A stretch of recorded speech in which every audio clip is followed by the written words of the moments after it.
part. Even when they made their run, we stayed calm and we executed some plays. Got to still continue to improve in that area, but we made some big shots down the stretch. We've watched Brandon and Zion work on their two-man games after practice a bunch during this stretch here. And if you think of those plays down the stretch, it's exactly what they've been working on post-practice. It's good to see it translate to the court. It is. Both of those guys have been working diligently with the coaching staff, spending 15, 20 minutes, when we have some practice time and just working on chemistry together in the middle of the floor for moments like that. I think you guys hit 7 threes. Just what does it say that you're able to pull this one out, despite only making 7? Well, we definitely have to shoot the ball better from 3. Our guys, they work on it. But it says a lot about this team that they can continue to win games when we don't shoot the ball well from the 3. We got to the free throw line. We had 62 points in the paint, and that's hard to stop right there.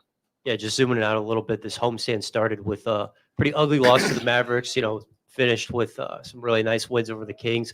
What do you think about? I guess what changed or flipped to allow you guys to just change your things on this homestand? Pride, just taking pride in who we are, our identity. We kind of made a lineup adjustment. I think that helped us in the Dallas game, and we've stuck with it since. And we want to take care of home court, and to our guys' credit in the locker room, they did that. What did you see in that fourth quarter, specifically at the start of it, that kind of allowed them to work their way back into the game? We were getting quality looks. We weren't making them. And when teams can get stops, multiple stops in a row, it fuels their offense. And they came down and hit some big shots, hit some threes, and they started to get some momentum. And then, we made some substitutions, got some guys in the game. Najee hit a big 3. Jose hit a big 3. Zion continued to attack, and then BI's transition pull-up was huge for us. Yeah, you mentioned a couple of those guys. It was almost reminiscent of last year with Najee, Jose, so many of the bench guys contributing in this one. How big were those contributions, especially with, some of your guys dealing with foul trouble? It was huge. Hawk, Najee, Jose, Cody, Larry, those guys were awesome coming off the bench, giving us a huge lift. Their energy, getting deflections, getting steals, rebounding the ball. That's what we're going to need night in and night out. And it's great to get those guys back and start to get somewhat healthy. In that third quarter, that second half of the third quarter, the offense got a little bit stale, but then Jonas Valanciunas gave you some really big minutes, just especially on a night where BI was in foul trouble early. Can you talk about what he was able to do for you guys? Yeah, JV has been incredible all year. He's been really good. Like I think I said it last time I was in here. He's kind of making the biggest adjustment in our group with Z being on the floor and in the spacing. And then there's times that we just throw the ball to him and we let him go to work. He hit some big shots as well. To kind of follow up on that, just how much has it helped Jonas defensively, having the lineup shift that you've made with Dyson and Herb up top, and his just the ability for him to not have to cover as much ground, and especially his ability now to help in protecting the rim, as we've seen him block multiple shots in a number of games lately. Yeah, absolutely. You're absolutely right. Dyson and Herb being on the ball, they get through everything. They're physical.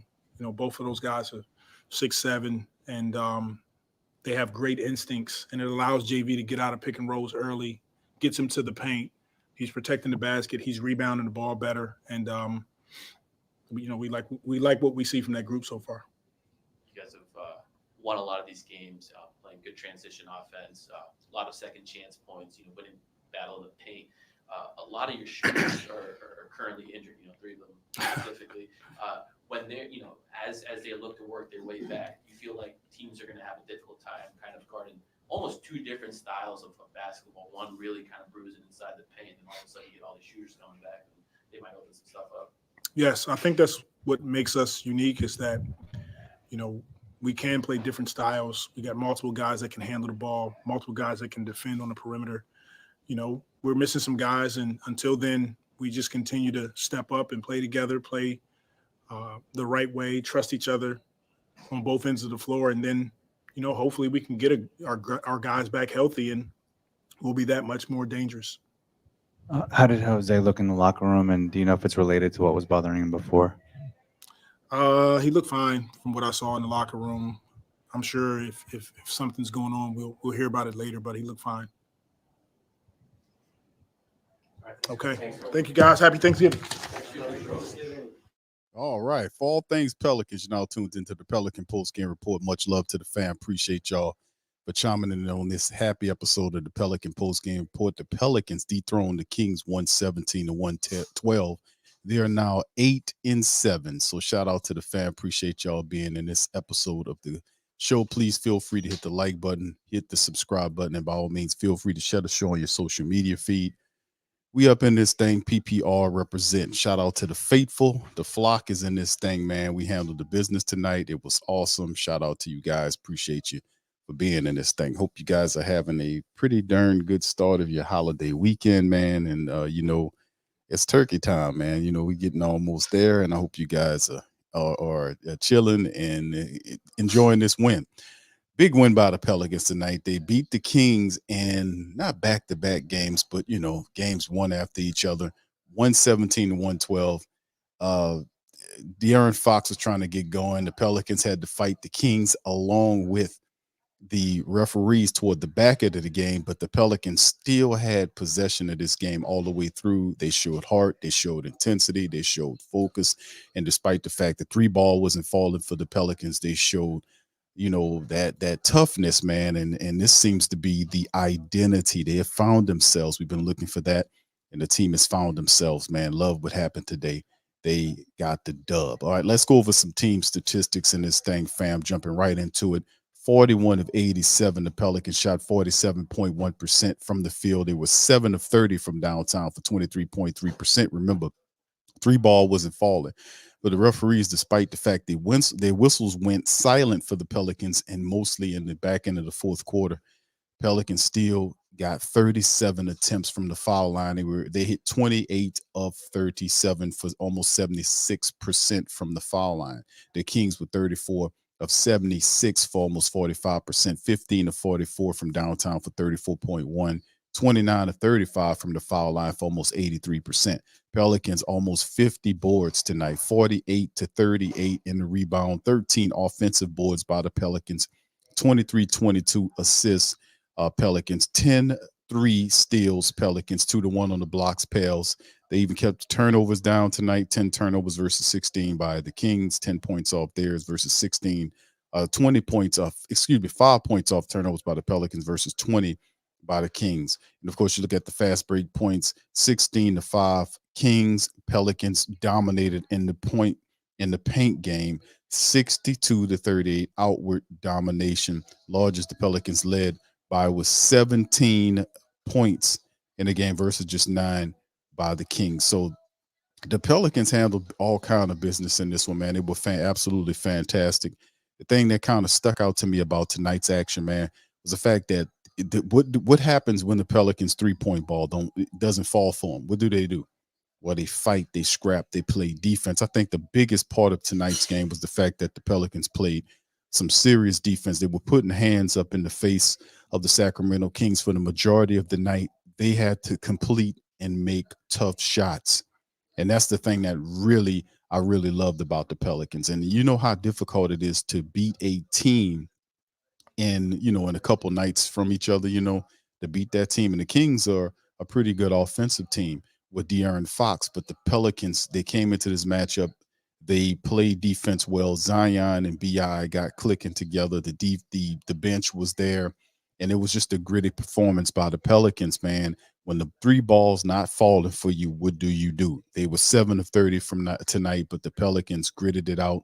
They played defense. They were all up in the face of their opponents, and then they hit. It could have been a lot. It shouldn't have been as dramatic as what it was, because several players did miss some free throws down the stretch. We talk about that here, but ultimately, when the 3-ball is not falling for you, what do? And the Pelicans showed you. We fight through and we get the dub. All right, let's move on to the individual statistics. Zion finished with 25 points in 35 minutes. He was 10 of 16. 5 of 7 from the free throw line. He finished with 25.6 assists, 5 boards tonight by Zion, 23 from BI in 30 minutes. He was 9 of 18 from the field, 1 of 4 from downtown, but he did hit all 4 of his free throws. 23 points, 4 boards, 3 assists, and a steal for BI. He had 5 personal fouls, but still, when it came down to it, BI made some really good shots for the Pelicans, including toward the back end of the game. He was able to get that layup over the top of Sabonis while getting fouled. Zion, credit to him getting fouled toward the back end of the game. They just simply don't want to call it, but he played through the contact. So did BI in the game. Duarte, that must be French for just go out there and foul everybody. That's what Duarte means. It must be French for foul every damn body. I mean, he should have fouled out of the game. He had like 5 personal fouls, I want to say, in the matchup. But in the end, man, it wasn't enough. They couldn't stop the Pels. 15 points from Big V in 28 minutes. The last several games, Big V has really turned it on. He's inspired to play against Sabonis, his fellow countryman. 15 points, 11 boards, and 2 assists for Big V in the game. 6 of 9 from the field, 3 or 4 from the foul line. He did his thing in there as well. Dyson Daniels, 8 points in 29 minutes. He was 0 for 5 from downtown, but played some really good defense. He was in there handling the business. 8 points, 7 boards, 1 steal. And Dyson Daniels continues to improve and show you last year his defense was on par. He took it up a level. His offensive game is maturing, and he's getting his stuff together, even though it was a kind of a tough performance for him. Defensively, he was in sync. Herb Jones, 39 minutes, played more minutes than anybody this entire game. Herb almost had 40 minutes of action, 7 points, 5 boards, 3 assists, 3 steals, and a block. Herb did it all. Didn't shoot the ball well from the field. He was 1 of 6 from the field, 0 for 4 from downtown in the matchup. But in the end, all that mattered was that Herb's defense, and he, despite the fact that he had 4 personal fouls, he still was aggressive, still up in there making plays, still deflecting the ball and handling the business. 12 points from Najee Marshall in 20 minutes, 13 points for Jordan Hawkins in 21 minutes, 10 points from Jose Alvarado in 19 minutes. And they did, and then we seen Larry. Shout out to Larry Nance Jr., who was able to get back. He had 4 points, 4 boards, and 12 minutes of action in the game. And you just, you see him come back, and Uncle Robinson Earl didn't play tonight because Larry Nance was obviously there. But it's good to have him in the pocket. And of course, the top people for the Kings in the matchup, 26 from Fox, much better than the 14, I think it was, or whatever he had in the first matchup. 23 from Sabonis and 22 from Barnes. It just wasn't enough. It wasn't enough. Lyles off the bench with 12. Pelicans just too much for him, especially toward the Sacramento Kings put up 33 in the fourth quarter. It wasn't enough. Pelicans did what they needed to do to push them on. Clean up out of here, man. And that was the clean cut of it all, the long and short of it all. So it was wonderful, man. Let's bring in Lex, man. Let's have her to talk on it. Lex, welcome into the stream. The Pelicans, man, handled the business tonight. Your Pelicans handled the business tonight. 3 ball wasn't falling for the Pels, but they still got the W. They fought. They played defense. They did play with an edge. They missed some foul shots down the line. It wasn't perfect, but they gutted out a performance. What you think? Yeah, this was definitely a tough win. This was probably, like Zion said, more closer to Sacramento Kings' identity because they were playing the second of a back-to-back on Monday. So this is probably closer to their identity and who they are. Yeah, there's a lot of things. I mean, the game was pretty balanced throughout the whole game, but that fourth quarter, especially like the last 5 minutes, was just, it gave me a headache. It gave me a headache. Um, I don't know what happened to the officiating. It became extremely lopsided. Um, I know Najee, he played well. But I mean, we got the win. It wasn't pretty, especially in the, like I said, down the stretch. But we got the win, so a win is a win. But definitely, we just gotta continue to keep doing the things that help this team, win at a high level. I mean, obviously, we lost the The lead. Sorry.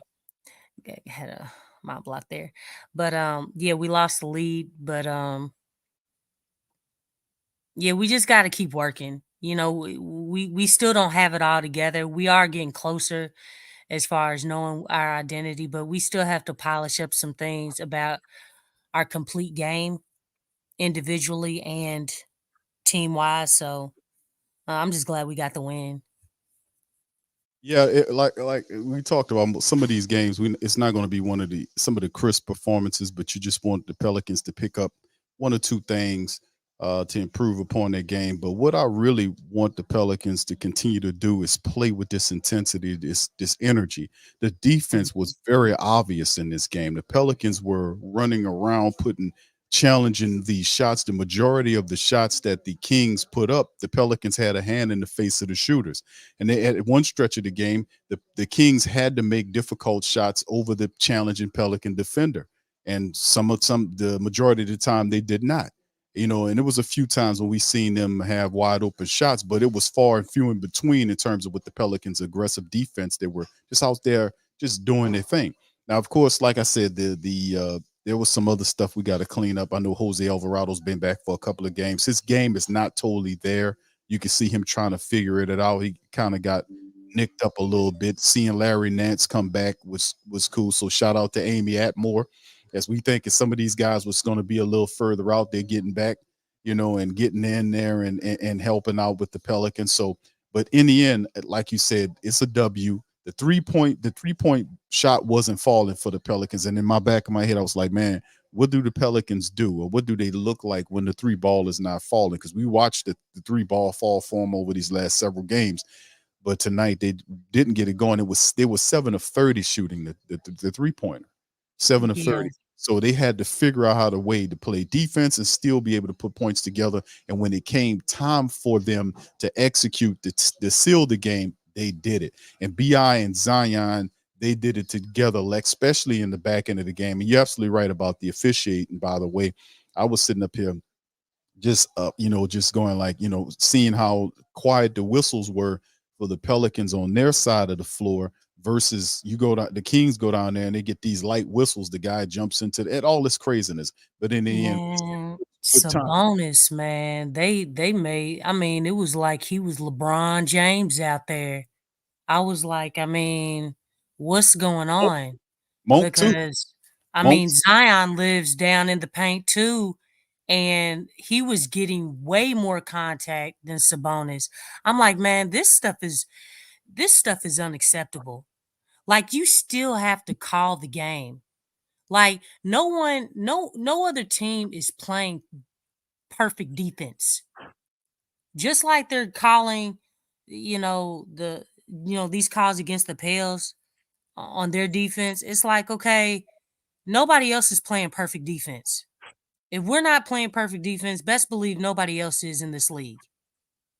I mean, and then it's like, dang, are the Pels at home? And I think that's the biggest thing is like, don't get them home calls, man. I mean, there's no such thing for home calls for the Pels. It's just ridiculous, and they flipped the script too.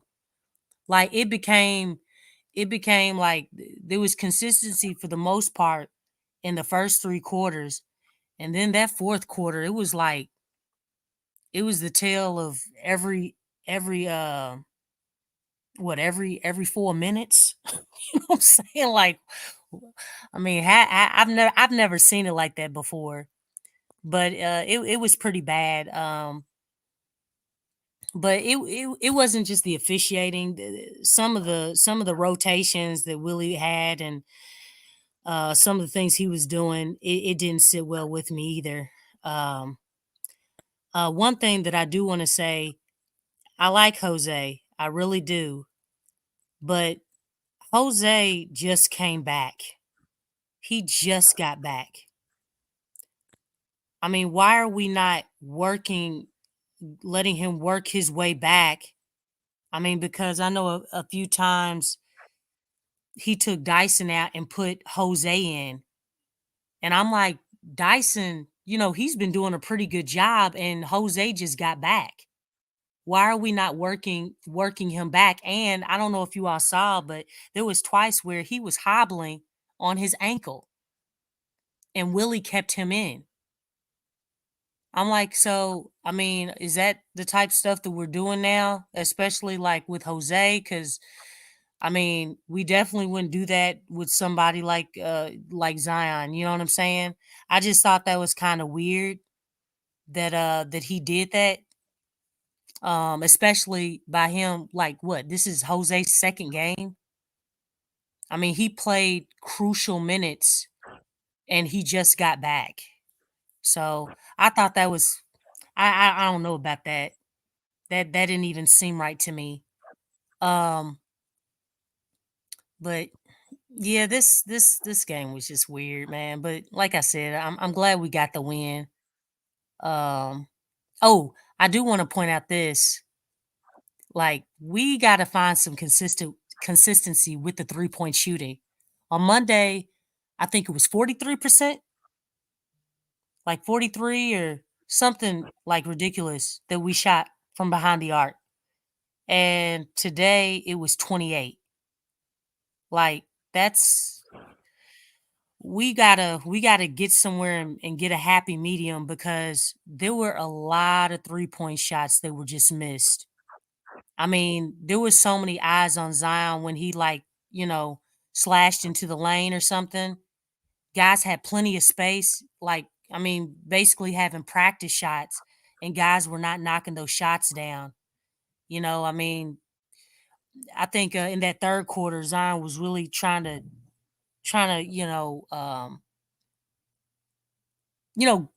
look for teammates, getting the team involved in different things, and they just weren't knocking down those shots. But we got to find a way to have some consistency because going from 43% to was that 23? Is that 23 or 28? I 23. think I need to blow it up. Yes, 23.3. Yeah, I'm sorry. Yeah, 23.3, man. Like we got to find a better. It can't be lopsided like that. We can't have that. They were the looks was there, Lex. Like Yeah, it was wide similar open. wide open shots. They just for tonight it wasn't falling. Jose Alvarado had a couple of wide open 3-point shots, not even close. Najee Shoot, Marshall, Jayhawk, everybody did. everybody, right. And I that was like, man, can somebody knock down a shot because they're wide open? And see, that's one thing I was telling you, like the last time, like it's not embedded with other teams to guard the Pels like they're gonna make those threes. They're not. It's not like that because they know the shot attempts behind the arc are not there. And as far as making them, it's not there either. It's like we have not proved that enough. We don't have a large sample size. So teams know this. And so like we just got to find some consistency there and make teams like, man, when we play the Pels, man, we got to guard them from behind that arc. Cuz they were playing off of them or they couldn't get to them in time. You know what I'm yeah, saying? They didn't make the defense pay. We got to right. make the defense pay, man. Got to make them pay. Yeah, it was you're absolutely right. The 3-point shot was wide open. They just wasn't hitting them, and the how they in the rhythm we seen them hit over the last several games. The 3-point shot wasn't their friend today in terms of them knocking it down. But that's the thing. It's like I know the Pelicans they've improved. We know Matt Ryan's not there. I know we seen Jayhawk getting there and he struggled to do it too. We seen Dyson Daniels have wide open shots. And the Kings were living with that. They were like, okay, let's see if they can produce that again. But they wasn't Yeah, gonna, they was not gonna allow you to let Zion Williamson get in there and beat them. They were yeah. gonna try to close that lane down and force you to Yeah, take shots. they really zoomed in on Zion in this game. Oh yeah, they were They really did. they were pretty much daring Herb Jones to hit those 3-point shots. They were daring those guys to take the shots. They would live with those guys killing them than let Zion or BI cook them in the paint, in which we still got our shots in there. We still did what we need to do, get down there and make it pop. So yeah, that's the thing though, Lex. I don't know if that's the identity. The Pels are a 3-point shooting team now. I don't know. We're still premature. Still We need to see a larger body of work for me to say that, for them to compete with teams that Yeah. are 3-point shooting teams like a Golden State or somebody Yeah, that. we're not there yet. I Right. mean, we can have a night like 43%, like that's like Warriors-esque. But we're not, as far as consistently doing that, we're not there yet because it's still not it to me, it's not first nature. Because that's not what this team has been known for. I mean, it's really sad that it's taken this long to get shooters. You know what I'm saying? Like on the team and things like that. But I mean, like I said, yeah, obviously Trey is out, but even with Trey, we weren't known. You know what I'm saying? It still didn't have that persona. So it's something that we still gotta really polish and continue to make that a part of the Pelicans' identity. Wow. Am I seeing this correctly? You talking about the Clippers stats? Yeah, like the predictor, or what is that thing? What's the matter with this? Uh, I mean, aren't the Clippers, didn't they just have like weren't they on a 6-game losing streak? they done won 3 straight, Lex. I mean, yeah, but how many games have we won straight? And then who did we beat? Chicken, they've been eating slump teams. Man, this is insulting. I I know. can't believe what I'm seeing right here. Well, look, Who, look, they just beat the Spurs, okay? yeah, Right? yeah, They just beat the Spurs today. right. Who's their last game? Prior to the Spurs, it was the Spurs. So it's 2 back-to-back wins. Well, not back-to-back, but 2 wins against the Spurs. Like we beat the Kings, they beat the Spurs. And what's their record? Their record is Wow. 6-7. The Spurs?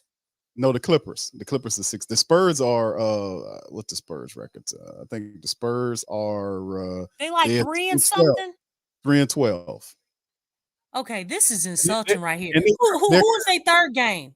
they're- Who's the other team they beat? Houston. So they on a 10-game losing streak right now. The Spurs are currently on a 10-game losing streak. So yeah, they beat the Houston But do you Rockets. see where I'm getting at though? I get you. Yeah, it is quite disrespectful. Man, this is insulting right here, man. I can't believe they did this. Who do we just beat the Kings? Ain't they a top 4 seed? They are very good. And they're a top team, and they are very Okay. diverse. But the thing Okay. is, And the- we beat the Nuggets in Dallas. We lost to the T-Wolves. Are you serious? yes. Oh my gosh. Mhm. We just beat what? 3 teams. 3 teams in the top 4, or at least top 5. I think they in the 5th spot. The Kings are. That's crazy. And they got the Pels at 34.3%.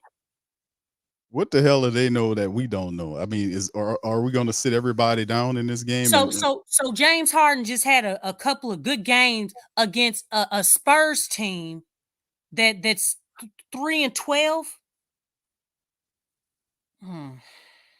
Yeah, Harden's the guy, man. You got Harden and all these guys, but listen, So he's that much of the system. Man, I say this. I said this. I don't know what they're looking at. I but can't believe they put that. That was garbage. And the Pels have had the Clippers number. I don't care who they had on the court. That's right. That's right. The Pels they don't have nobody to guard Zion. No, they don't. Yeah, he's been owning them. And they're gonna try to throw Tucker at him, but you know that's a laugh and a half. They're gonna try to put Tucker on him, or Tucker ain't about to do nothing. right. He ain't about to do nothing. But they got all their guys. They've won 3 in a row. You know, they're trying to find a reason to be happy about the Clippers. The Clippers have been a team. I mean, but at the expense of the Pels, like we just beat we just beat like what? Like 3 teams in the top 5 seed? What? yeah, Young Bloods is making Lost to 1 in the top 4 seed? Come on, man. I don't know what they Make this stuff make sense. Bro, come on now, dog. Come on, man. You right, Tramal. Stevie Wonder did do it. Shoot. I mean, that's crazy. 66% damn near. They I said can't that the believe that. they're gonna lose. They're gonna lose to the and that's good. Wow. Not 50-50, but 66, almost 66% versus 34.3 by the Pels. The matchup indicator. It's often wrong. But yeah, before them, they come up with the philosophy or formula to say that the Pelicans are going to lose that I mean, badly. they could have made it like 40-50 or something, but this right here is just, this does not make no sense. We got we facing this team, Lex. We're gonna see them on Friday up in Clipper Country up in their building, Yeah, Crypto clips Arena. don't clip. You know what I'm Yeah, they're going. saying? We got to clip. We got to After you clip. go The clip. home and eat Got and to get take it fat out. and stuff for real. We got this matchup. I can't believe that. That's crazy. Did anybody else understand what I'm saying? Like, did we just beat 3 teams in the top 5 in the West? I don't know. Oh my gosh, that's That's crazy. The hilarious. matchup. And they beat Yeah, Houston and a Jay Spurs Carter. team twice. They'll take the Oh Pelicans wow. down. That's what they're saying. Yeah, that's Okay. crazy. But this is what they look like, Lex. This is what they look like. Harden at one is George, Terrence Mann. You see Leonard in Zubac with Russell Westbrook coming off the bench, PJ Tucker, Bones Highland, and a few other Oh, guys right Bones there. Highland, he ain't even in the rotation no more. So you got, so we got, what's the What? secret here? What's the secret here? What am I missing here about the Clippers? The Clippers have won 3 in a row, albeit against a very bad San Antonio team early on and a Houston club, that gave us problems prior to us getting into this new mindset that we had after Willie Well, we got could have beat them. We lost because of coaching. Do I need to go back to that? no, I don't want you to Okay. get mad 'Cause because that's why we lost that game. That was that's a coaching issue. it appears like with the Clippers matchup that we got coming into this thing where we got to go up there. Lex, listen, I'm gonna say this. I think that the newly discovered philosophy of the Pelicans and how they're playing defense and moving around. I want to see this happen on the road. I want to see this intensity because this is the type of energy level that you have to play with, a ferocity on defense to run after and put hands in the face of people taking shots, challenging, going, blocking shots. Like I said tonight, the Pelicans had put on a really good showing. Hell, they had almost 50 rebounds tonight. So I Yep. mean, they Yeah, did they a did. I great saw job that. doing. And they killed the Kings in the paint. They had 62 points on the Kings in the paint today. So we need the Pelicans to have that same ferocity on the road against the Clippers. So I want to see, because we developed this philosophy, this new playing style at home. Now, can we take this on the road against the Clippers and show up that dumb matchup predictor? What do you think about us taking our show on the road and having success with this intensity that we've been playing with over the last several weeks? Definitely it can happen. It's an in-season tournament, and yeah, we're gonna have to bring it. One thing I will say for all of you all who may not know, the Pels are on top of the group play. So by beating this team, you know, I don't know if it would be a clincher, but it would be that much closer to clinch, the group. What I think it's Group B or something. But I have yeah, there you go. Y'all see that? Who would have thunk this? Yeah, we And playing. we have the toughest group, if you ask me. We got the toughest group. But yeah, we on top of Group B, which is really good. It would be really, really nice to win this first in-season tournament. But I've watched a couple of the Clippers games, during their rough stretch, and I guess they needed some easy teams or an easy team to beat up on to find themselves. It seems like they done that somewhat. But one thing that they do is they like to play small. That's what Ty Lue's been doing a whole lot, which actually works in our favor. So I'm expecting him because against the better teams, they did that with the Nuggets. They had like Kawhi Leonard guarding Jokic, which is a horrible matchup. But yeah, definitely that would work out a whole lot to have that small matchup. Hold on just a second, man. All right. With the Clippers, and this is the thing about the Clippers, like they're a top 10 team in opposition point per game. They allow a 109.7 per game. They are top 6 in opposition field goal percentage. They are also a top 10 team in terms of 3-point percentage. So this team is, and they number 1 in the league in steals as it stands right now. Prior to this night, I want to say it might change, but for right now, they average over 10 steals per game. So we got to watch out for this Clipper club, and of course, we know that they coming into the matchup. You got Harden and all those guys, and it almost, boy, if this team was 5 years ago and they had these guys on it maybe 5 to 6 years ago, this would be a freaking all-star team. If they had, Tyronn Lewis, the coach, in a 5 or 6 year ago, Harden, and 5 or 6 year ago, George, Leonard, Russell Westbrook, even, they have some real, they have some star power there. Harden's there with George, and these guys are healthy, so it'll be interesting to see how this works. And I never disrespect Tyronn Lewis, such a terrific coach, and getting those guys to buy in. So that's what I'm thinking about, Lex. When we talk about the Clipper matchup, like I said, they lead the NBA in steals, over 10 steals per contest. They are actually percentage-wise from three-point land. They are ninth in the NBA.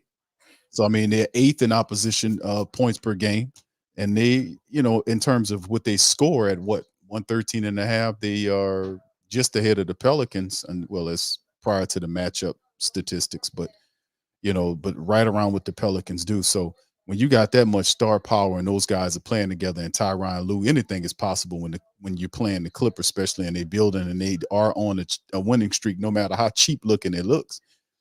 So this will be a big test for the Pelicans. So I want to see what the Pelicans can do in terms of the defense. I know that the 3 ball will not always be there for them.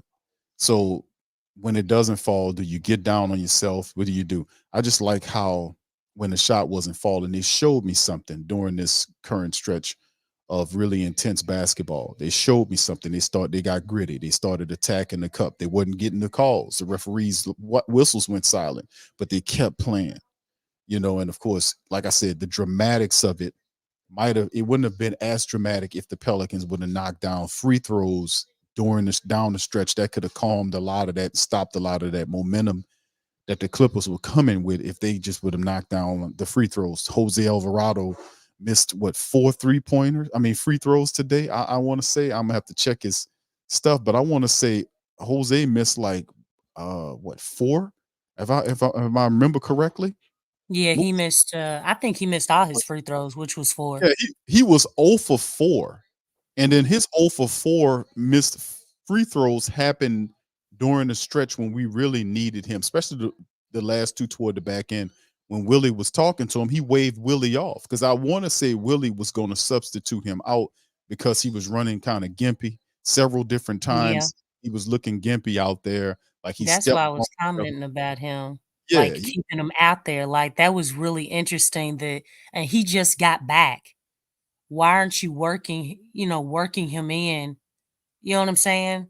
yeah, Like that's by right. game instead of just keeping him out there and just like, all right, play. You know what I'm saying? I've never seen Willie do that before. Not really, not with nobody else. So And I know what he brings, his defense, his intensity, and I think Willie likes his style of play. But yeah, but still in all, Larry Nance, who came back, who missed several games, he came back and he didn't play as much as Jose did. And I remember to the point where Jose Willie put Jose over Dyson. And I was I like, know. what? That's what I'm saying. Like, that didn't seem right. Like, why did you do Wasn't that? He right. just got back. This is his second game, right? Right. Like, and he was hobbling. Yes. Why? What was the purpose? And that's what I was talking about as far as, like his judgment. Look, I understand that you're in love with defense. We all love defense, but apparent again, I always say this. Willie's favoritism clouds his judgment, man. Because that could have been dangerous. I mean, especially the fact that Jose just got back. And Dyson has been playing well, you know? Really has. He So I really don't understand, like, why all of a sudden, okay, Jose's back. So why are you undermining Dyson when he's been there? Like, he's been doing well. He's in a rhythm. He has a lot of reps. Jose, to put that on him and he just got back, it didn't make much sense.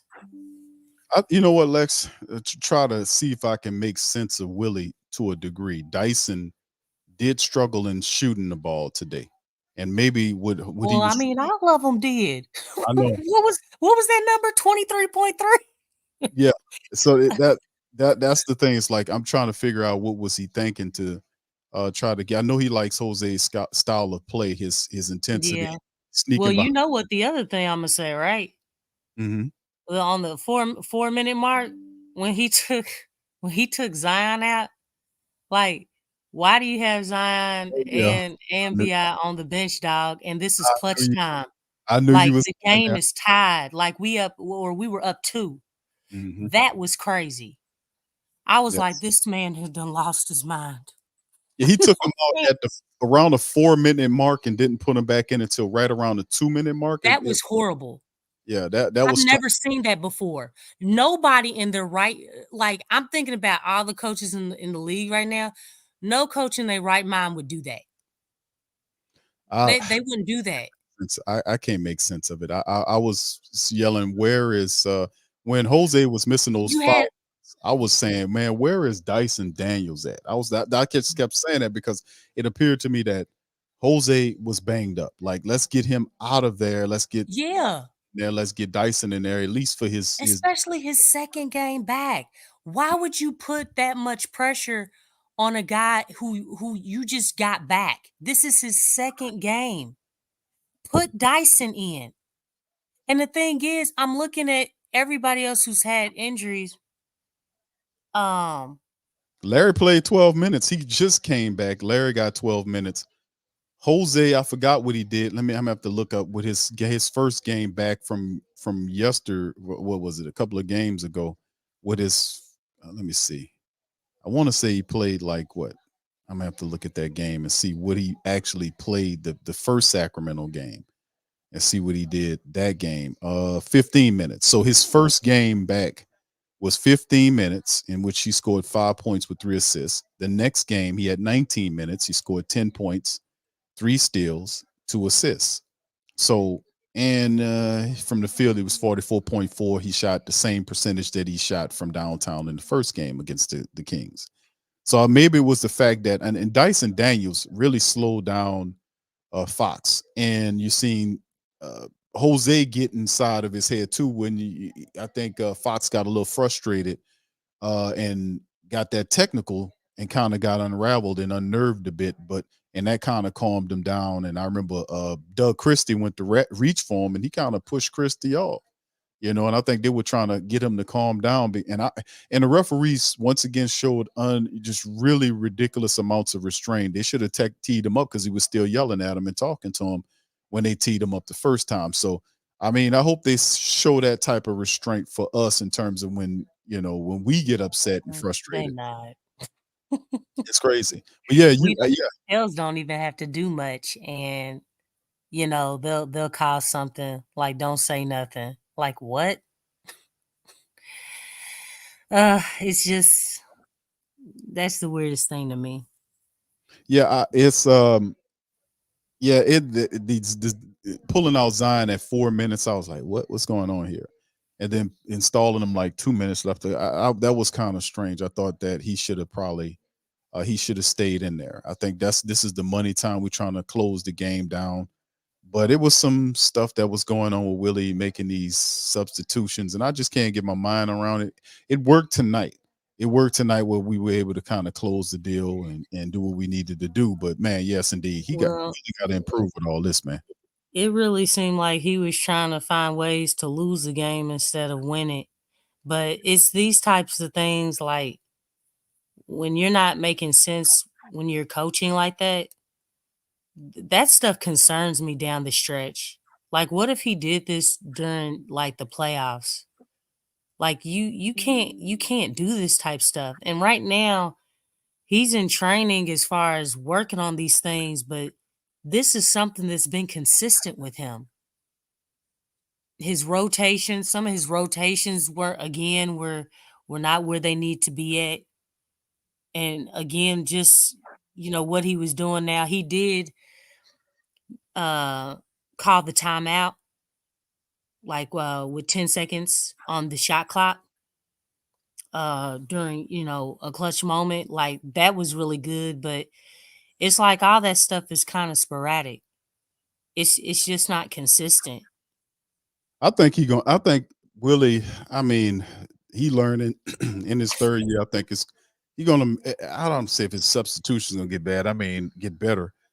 They got to. I mean, as we continue to climb and make our way through it, obviously the team is learning. They picked up an identity. They picked up a style of play that they really love to do.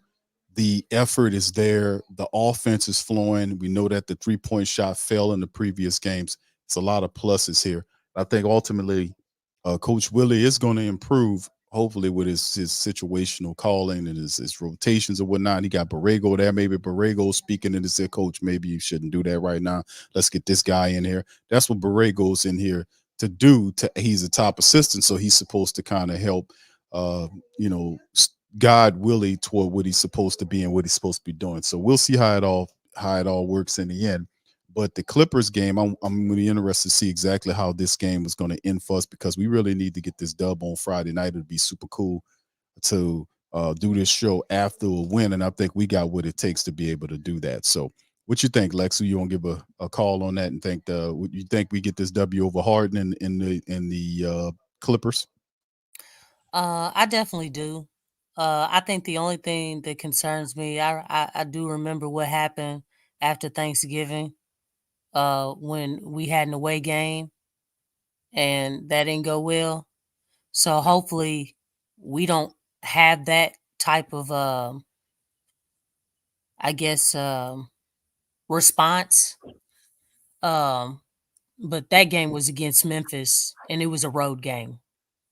So again, after Thanksgiving, that on the next day, it's going to be away. That's the only thing that concerns me is, them coming out the right way. Um, but other than that, I think they can get them. Um, like I said, it's an in-season tournament. I hope they look at the group play and see that, hey, we're at the top. Like, so more motivation to get the win. More motivation, especially with this indicator right here. This is a shame. I think it's a shame. Well, it But is yeah, a tournament game, Lex. So I mean, that'll be a big step in the right direction to be able to uh, beat the Clippers and then kind of move forward in that in-season tournament. That can mean a lot. I mean, we're supposed to get to when is the knockout round? It's supposed to be what? We getting into December sometime. I want to say the knockout round is when? How does it go? I'm not sure about that, but I mean, right now, I know some teams have clinched their group play, and I don't think we have to. If we win this game against the Clippers, see, we don't have to worry about all that stuff. You know what I'm saying? Like, other teams gotta, like, I think we'll just be going, kind of like the playoffs. We'll be in the playoffs, and it's kind of like getting a bye or something. But Yeah, yeah. That'll be pretty cool, man, to be able to see about playing. It gives them definitely something to look forward to against the Clippers, man. It's a tournament game on Friday. Be cool for the Pelicans to get the victory there and keep pushing forward, man. They are doing a phenomenal job in terms of the defense. I was really impressed tonight with the Pelicans defense. The fact that they kept the turnovers down. They had 10 turnovers tonight. They Yeah, had that was nice. Oh, shoot, the turnovers and the rebounds. the rebounds. Yep. Yeah, the Yeah. Big. rebounds again, and I say it all the time. Rebounds and turnovers go hand in hand, equivalent to possessions. Possessions, lead to opportunities. And we got it done, even though it was kind of scary down the stretch.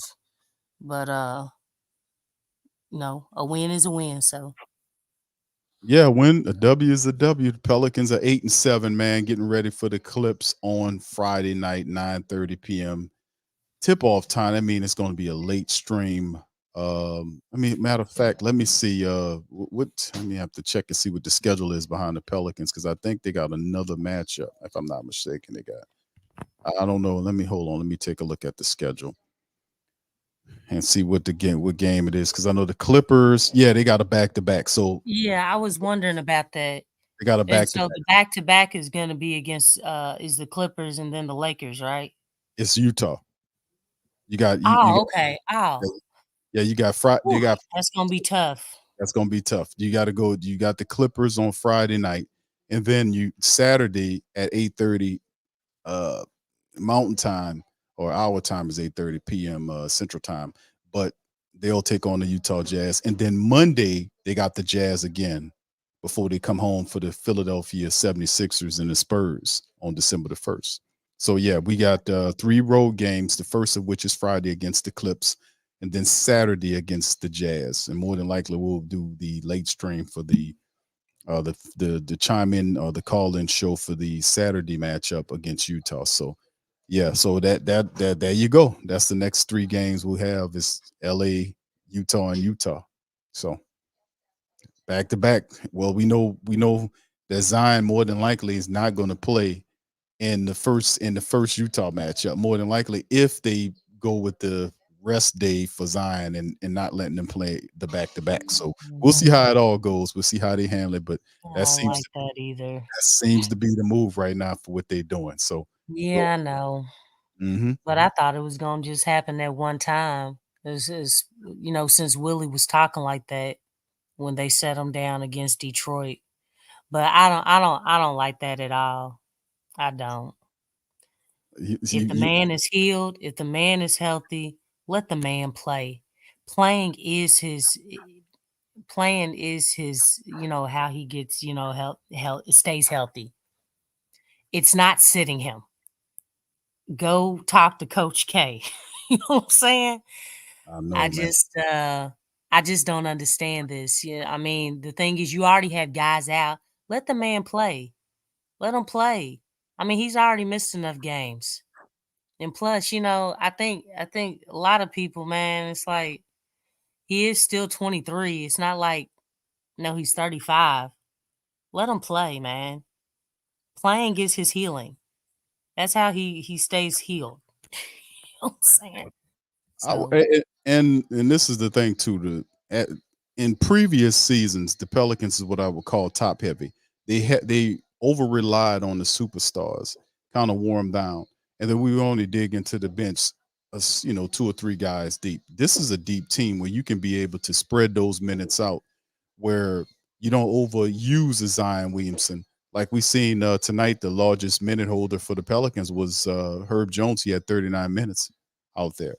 And pretty much, if you look at the minutes that Beyond and Zion played, were actually pretty reasonable for what happened in the game. And that's because the Pelicans are doing a really good job of using the reserves. Najee Marshall, Jose Alvarado, Larry Nance played. They used Cody Zeller. So I mean, the Pelicans on most nights are going 4 to 5 guys into the bench, which is perfect because, like I always talked about it, but these clowns that get online here talk about this is not the 90s or whatever. People don't need to go more than 3 people into the bench, and I told them that's dumb as hell. If you got what is it, like 15 active spots on your roster, 14, 15, I forget. But the reality is this: is that if you have 10 guys on your team, you got the starting five, you need 5 for 5. Some nights you're not going to dig that deep. You might not need to dig that deep for your bench. But when you're dealing with the Pelicans, a team that has been dealing with all of these injuries, you want to make sure you spread that out as much as you possibly can to kind of give those guys an opportunity to kind of rebound and become, so they can rest, rehab, and get back to the next matchup. You need to play it like what they're playing it right now. So that's why I applaud what Willie doing when you see guys like Jayhawk and Jose and all these other guys coming into to help out. And another thing with the bench is that they have, not only are they helping keep leads, but they're also, if the team is not leading, they help get you in the lead, because guys like Najee Marshall and Jose Alvarado and all these other guys, they get out there, they play defense, they they raise up the energy level of the team, and it's just phenomenal. So it's phenomenal. So we got a great bench to go along with our great talent, and as long as we stay balanced, we can keep these guys healthy where we can be able to deal with this long NBA season. So I mean, that's what it's five in my mind. It's 5 for 5. You as long as you're doing that, we can't play this heavy minute stuff with these guys because we've been dealing with too many damn injuries with these guys over the years. So let's just Yeah. keep that. I mean, well, Zion, he's already on like a minute restriction. They haven't came out and said that, but I can tell. If you go and look at his minutes, he's playing like 27, 28 minutes a game. And the only game that he's played 30 minutes was against the Kings on Monday. So it's like, I mean, he's not even playing. You know what I'm saying? I mean, usually, a star plays like between anywhere 30, 35, or 38 minutes. And I know that because when they were talking about LeBron with I forget their head coach's name, but they put him on a minute restriction, and he was supposed to be playing 28 minutes. I think he did that for one game, and then they were like, "Nah," or LeBron was like, "Nah, I'm gonna stay in. We trying to win." You know what I'm saying? But I just, I mean, his minutes are way condensed compared to years in the past, and even in the past, he wasn't playing minutes like that. It was between 30 and 35. Yeah, So I just thought that was kind of weird. But I mean, just playing Zion, playing him, that's what he needs. It's not putting him on the bench to rest. It really isn't. You got to play him. I mean, you gotta trust like the blueprint is already out there for him. He's missed 10 months. Man, play that dude. Play him. that's most of this stuff is a lot of this is Griffin.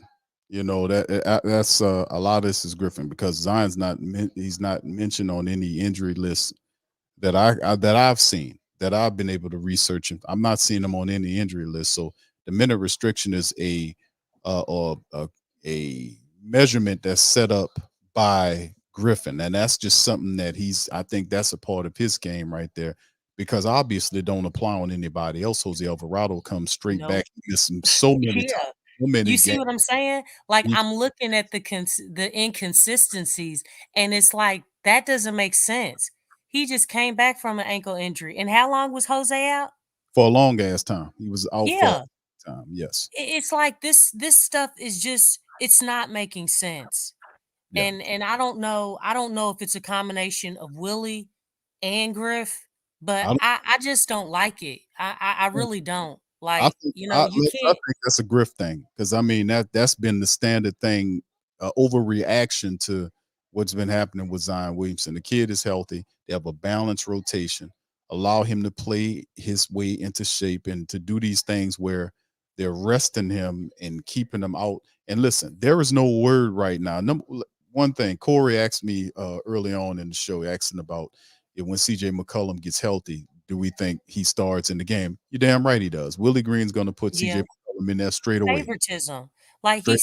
he's too bullheaded and stubborn. Like, he has like he literally does have his favorite guys. I He does. mean, he does. I mean, that's not a big secret. Um, and clearly, I mean, he favors defense. Yeah, I mean, we know that really. I don't think Zion's on his list. Trey Murphy. That's not one of his guys. He really loves defense, and of course, CJ and Bi. Those are his guys. So I mean, I just I really do feel like a lot of times it clouds his judgment, like things like that. And as time goes along, like different situations being situation having situational awareness, it doesn't make sense. Now, obviously, Dyson, he plays defense, but again, if it's between Jose and Dyson, he's gonna choose Jose, which it's like, okay, that's fine, but Jose just got back.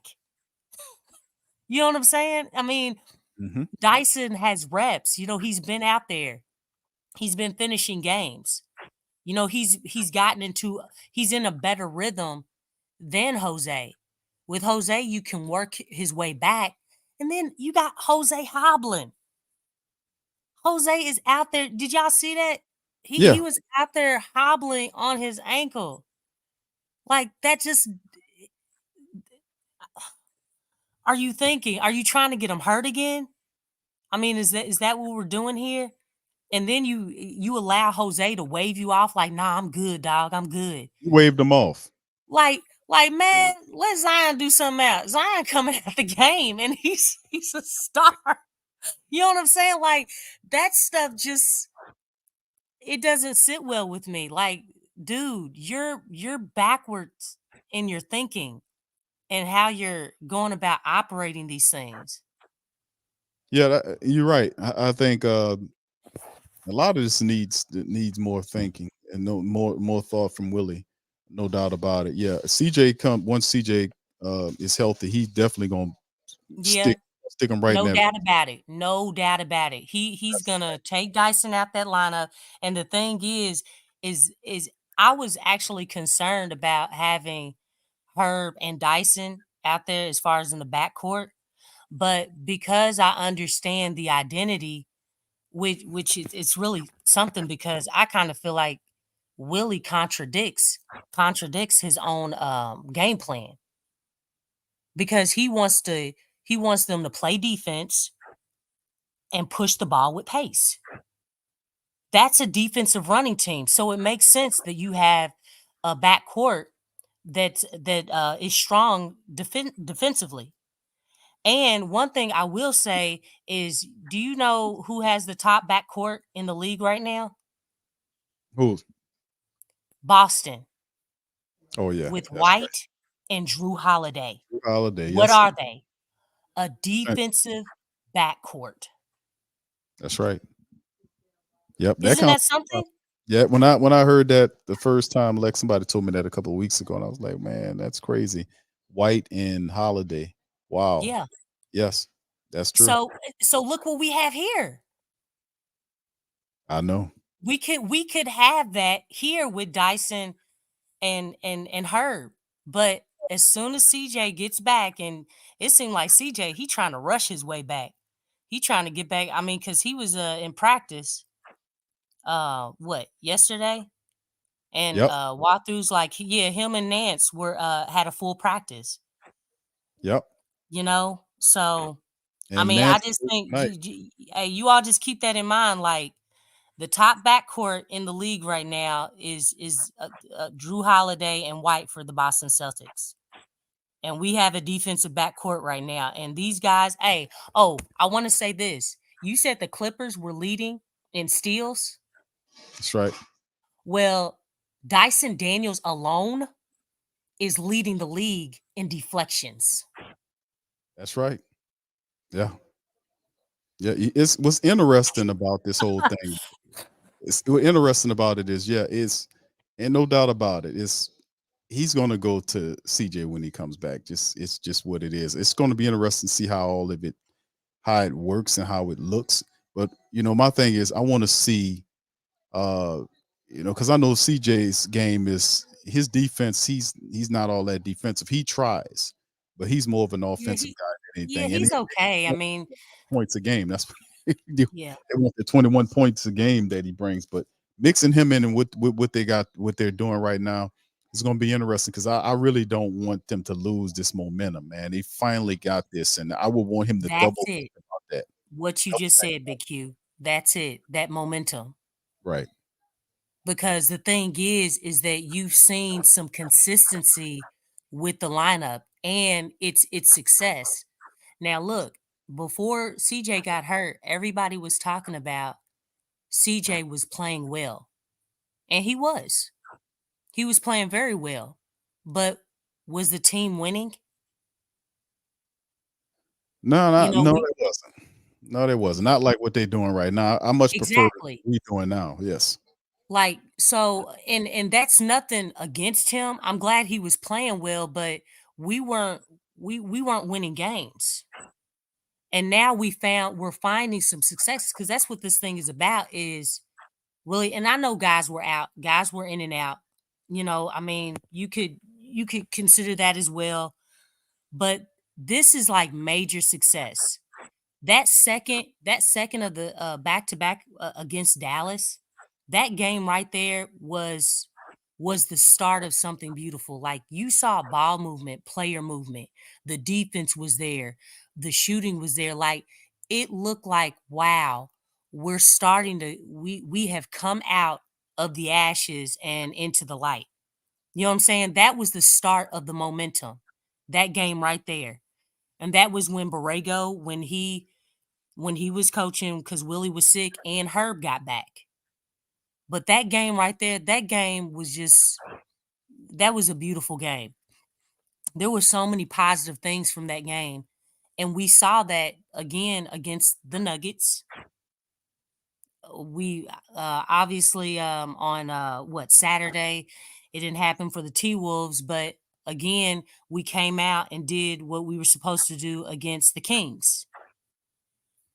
And it's like, hey, if something is working, and I don't, because I know he used my quote from last time. Look, if it ain't broke, don't fix it. If it's not broke, don't fix it. If it ain't broke, don't fix it. That's right. I mean, this is it's a lot we got to do here, man, to get it together. But winning, as we learn, is the best option. That's all. We know it's going to take a little time here, but yes, indeed, man. The time will come with CJ. We'll eventually get back into the lineup. We'll see Trey Murphy get back into the lineup. We'll see some of these guys kind of get back. Jose's back. So, yes, it'll be interesting to see. I just don't want to lose this, what we got going on here. This is phenomenal. This is the best stretch of basketball that I've seen the Pelicans play in quite some time.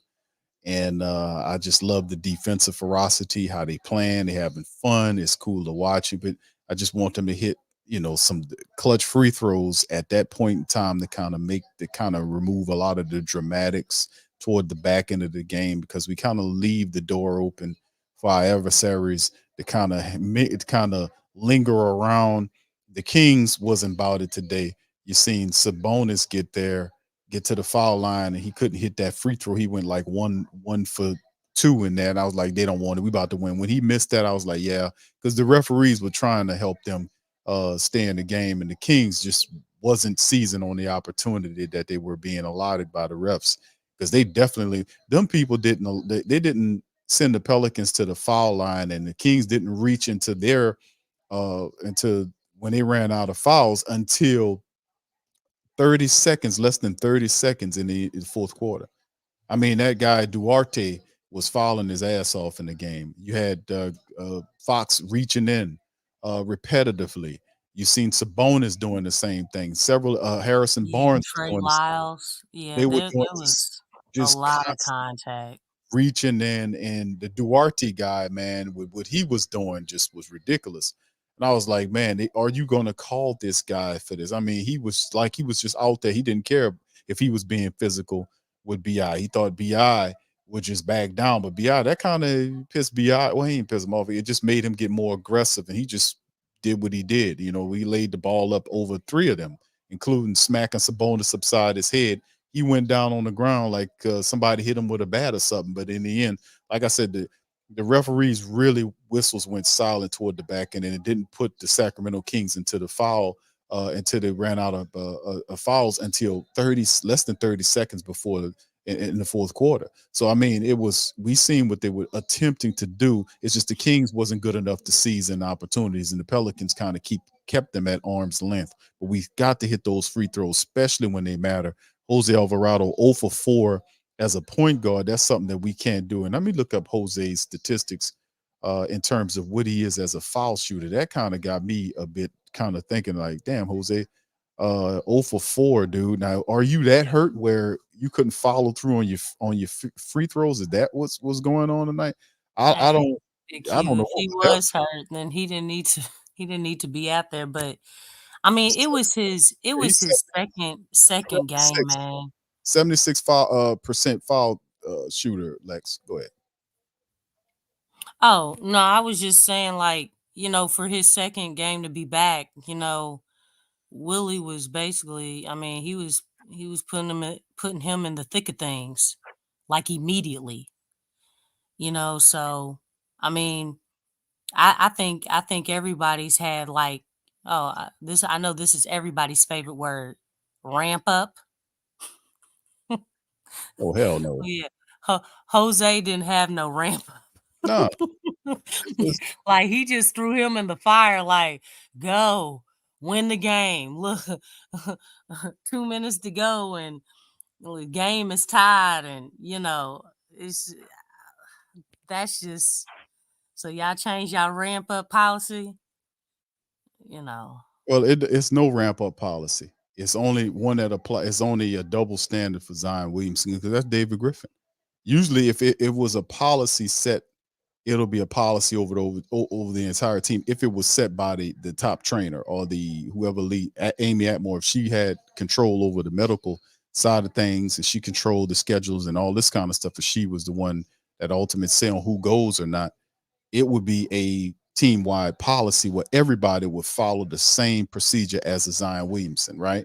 So if you see a Jose Alvarado play in a Utah game and then he plays play Friday and then he plays again Utah, then you know what time it is, on Saturday.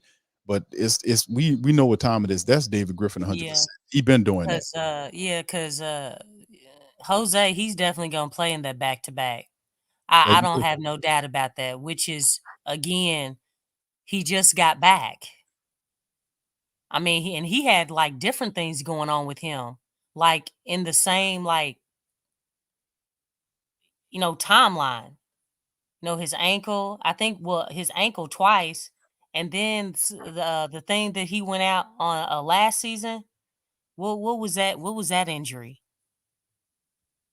Last season, I forgot what it was. Lex, had been so many of them. I think it was what wasn't it a some type of twisted? It wasn't an ankle. I forgot what it was, but yeah, but it turned it turned into an end of the season injury where it was supposed to bring him back right before the playoffs. Then it went from no, he was supposed to come back before the All-Star game. It went from the All-Star game to coming back right before the end of the regular season, from right before the regular season to not coming back at all. Well, it was if you make the playoffs, if you're the one in the playing game or the potential playing game, you would have came back and within the play, all that stuff. So he was shut down. And like I said, a lot of that is David Griffin doing that on Zion Williamson because they have more of a very overly cautious approach to how they handle his management. And that's what has been going on. John says, y'all being negative with Zion's history, ramp up is necessary. By midseason, he should be full go. And no, it's not negative, bro. We telling you the history of how it goes. It's not being negative. It's a double standard. Nobody's being what Lex is saying and what we're conveying is that it's not the same process being applied to the rest of the players. That's why she's saying Jose Alvarado they just stuck him in there and This is his second game back, and yeah, he was hobbling out there. yeah. He was So hobbling out there. That's not a good look. And then he waved to Willie to keep him in. Like we would never see anything like that with Zion. hell And no. this is his second game back. Jose is a little guy. You know what I'm saying? He out there with the trees. I mean, so I don't know. I mean, that's just just for his safety. I mean, I like Jose. You know what I'm saying? So, um, wouldn't we want to? Dyson Daniels has been holding it down. Wouldn't we want to work Jose back in just like we would do with Zion? Especially when Jose, he has not played professional basketball for a long time. I don't know if I don't think it's been like 10 months, but it's been since last season. He's been dealing with injury. So working him back into the game like slowly instead of just like putting him in the thick of things. I mean, to me, that would show that you care about your player. Be like, look, we're gonna work you up because you haven't played professional basketball in some months. Ramp up only applies to Zion, and it only applies, and sometimes I've seen the recent history with Bi. That's basically what it comes down to with the stars, and we know that that's added for Zion because of how the health staff has handled Zion over the last several years. It's a difference. It's a double standard. Is what we pinpoint, what we kind of shining some light on here. But this is the thing too. He didn't play in the previous back-to-back matchup. There is no word that he won't play in this game. We're thinking if the history repeats itself from the previous week, that Zion more than likely will not play. He'll play Friday and won't play Saturday against the Utah Jazz. So we're thinking that we'll see. We'll see what it is, and they'll just dignify it as rest or whatever else. And like I said, that's a cautious approach by the Pelicans organization, which is nothing new. They did this same stuff for the last several years since dealing with Zion history.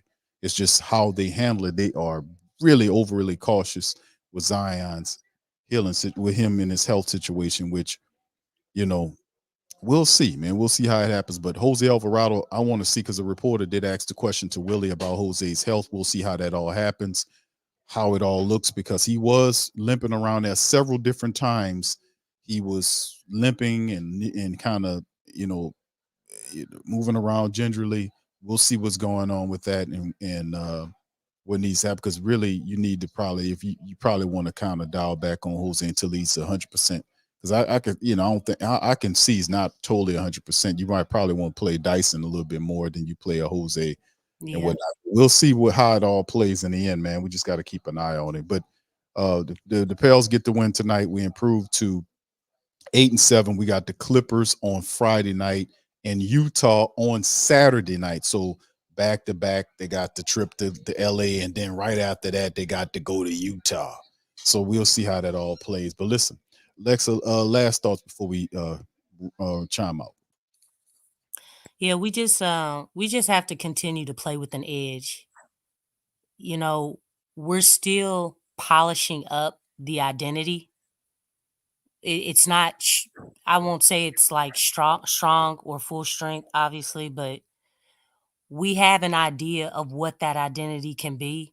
We've seen a better sample of it in this homestand going 4-2, but we still have to polish up some things so that we can consistently play at an elite level and really make some noise. Um, that I think that's the biggest thing. Continue to get everybody back. Um, as everybody does start coming back, the Pels do have a good problem. And this is a good problem to have because, the bench gets that much more stronger. But yeah, we got to continue to polish up and get better at our chemistry, get better at moving the ball movement, player movement, and getting more sets as well. Not staying predictable, which is again the coaching, but and definitely we've got to improve on the coaching as well. So, but yeah, I think those are the biggest takeaways. We found something. Now we got to continue to polish and get better at refining the identity of this team. Yeah, it is. I agree wholeheartedly with that, man. Keep on getting better. Keep on keeping on. Keep getting better. Keep on improving from the coach on down to the players on the floor. Keep on fighting. Keep on doing what you do. That'll do it for this episode of the Pelican Postgame Report. Shout out to the fan. Appreciate y'all chiming in. If you hadn't had the opportunity to hit the like button, hit the subscribe button. By all means, feel free to share the show on your social media feed as well. And we will return for the Friday matchup recap, in-season tournament matchup against the Clippers, man.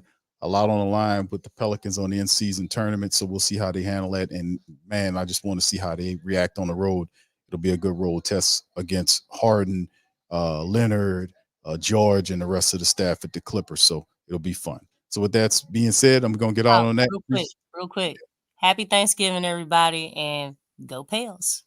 There you go. All right. So, yeah, shout out to y'all, man. Appreciate y'all. Y'all try not to eat too much. I'm gonna try not to eat too much either. I'm trying to slim it down a little bit there. And y'all make sure y'all have fun. I'm gonna holler at y'all tomorrow. I might do a stream tomorrow. Yeah, tomorrow, Thursday. Yeah, we're gonna do a Saint stream tomorrow on the Coma. So I'm gonna holler at y'all.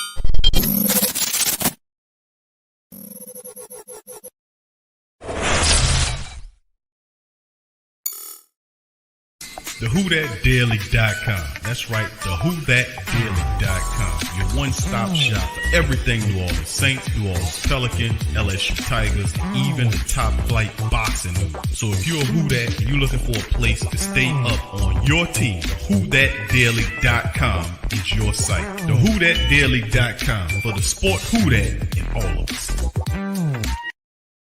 That's right, the Pro Shop is the platform store where you can go and buy all the latest merch to support the platform. Available at the Pro Shops, we have dozens of hundreds of products available for you and your family. Unisex tees for men and women, hoodies and sweatshirts, tank tops, kids and baby items, long sleeve tees, mugs, pillows, wall art, bath bedding, face masks, phone cases, stickers, bags, fanny packs, socks, hats, and many other items. Please feel free to check out the Pro Shops. The link is in the description section below. And remember,